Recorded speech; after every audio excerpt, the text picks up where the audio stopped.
क्या होता है पिकअप एंड गो एंड वो कैसे डिफरेंट है क्लाउड किचन से? I think take away model है। क्लाउड किचन में क्या होता है कि आप दिखते नहीं हो, it's like a ghost kitchen, आप सिर्फ डिलीवरी में ऑर्डर कर सकते हो। पिकअप एंड गो में क्या है कि आप डिलीवरी भी कर सकते हो बिकॉज आपका एक स्टोर है जो कंज्यूमर को दिख भी रहा है, तो आप आके खाना कलेक्ट भी कर सकते हो। पिकअप एंड गो की कन्वीनियंस ये है कि आपको कम रेंटल में जगह मिल जाती है compare to having a full fledged store, जो कि आप देख रहे हो रियल एस्टेट कॉस्ट तो इंडिया में बढ़ी रही है। तो if you can create a format which is the pickup and go in a kiosk model, छोटी सी जगह, और उसमें अगर अपने सब इक्विपमेंट्स SOPs क्रैक कर लो। लाइक मेरा तो ये मानना है कि हमने मोमो स्केल करना नहीं सीखा, हमने ये सीखा कि हम कैसे QSR को एक स्मॉल बॉक्स फॉर्मेट में क्रैक कर सके with all SOPs, with all food hygiene, with all proper equipments. I think वो भी एक आर्ट है। तो मैं तो अपनी टीम को ये बोलता हूँ, जब टीम बोलती है सर जगह बहुत छोटा है, मैं बोलता है यार दिल बड़ा होना चाहिए, सब कुछ अपने आप हो जाएगा।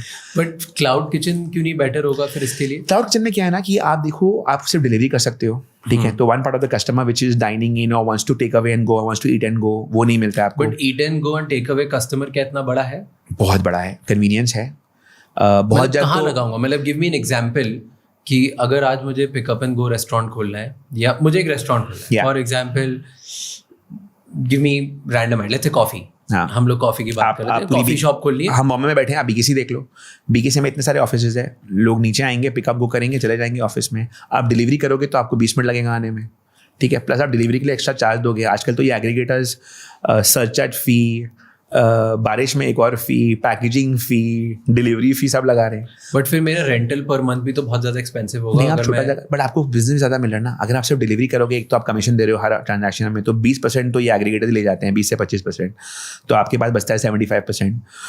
और आप ऑनलाइन में दिखने के लिए आप इतना मार्केटिंग में स्पेंड करते हो। मेरा ये मानना है कि only a delivery model very difficult to exist in India. India में जैसे मैंने कहा, जो दिखता है वो बिकता है। मेट्रो में आप फिर भी डिलीवरी करके शायद माल अपना बेच दोगे, लेकिन आप पैसे कमा नहीं पाओगे because of the huge commission cost, because of the huge delivery fee.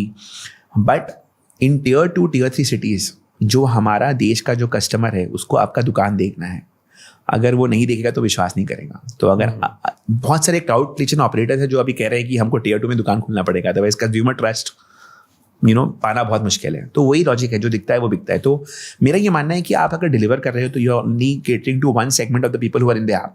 There are lot of people who don't have the time to be in the app, who are not that app conscious, who want to just pick up and go. It's an impulse buy. हमारे country में impulse buy बहुत होता है। आज जो हम malls में हैं, सब इम्पल्स बाय है। आज अगर आप मेरे को बोलोगे whom do I compete with, I compete with the Domino's, I compete with the KFC in the same mall, because आज मैं चल रहा हूँ फूड कोर्ट में, मुझे चिकन खाने का मन हो गया, मुझे मोमो खाने का मन हो गया, मुझे चाइनीज़ खाने का मन हो गया। तो you are competing with brands, not with cuisines when you are in a crowded food court or in any crowded place.